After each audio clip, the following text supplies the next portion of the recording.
Everything is going on these days with this FBI memo and all these investigations. Starting to remind me, we were talking earlier about the old show Twin Peaks, which was so very weird because, as Tom would say, you can't make this stuff up.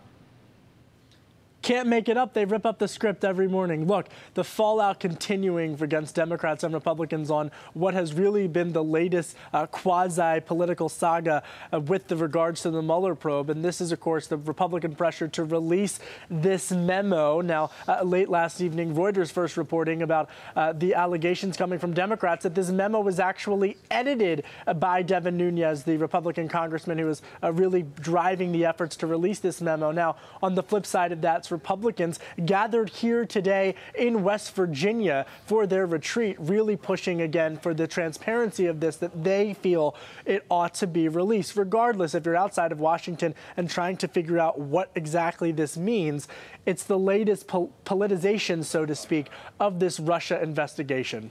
Peter Strzok, the FBI agent who was been accused by the Republicans of being anti-Trump, according to reports now, was the guy who told the FBI, we got to go back and investigate Hillary Clinton 2 weeks before the election.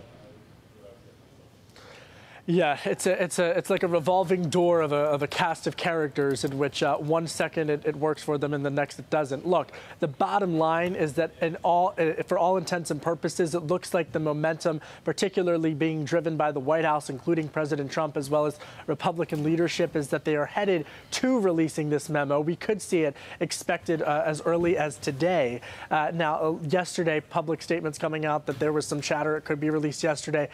They since, of course, decided against that. It's been a dramatic start to the Republican convention. There was a train crash, so to speak, in which there was one casualty yesterday, in which more than 50 Republican members of Congress leaving Washington, D.C. to travel here to West Virginia. The retreat is still going on as is planned with a slightly adjusted schedule. But what was supposed to be a gathering and following the president's first State of the Union to map out their legislative policy for the year has since cast a shadow with, number one, this memo and also this tragedy.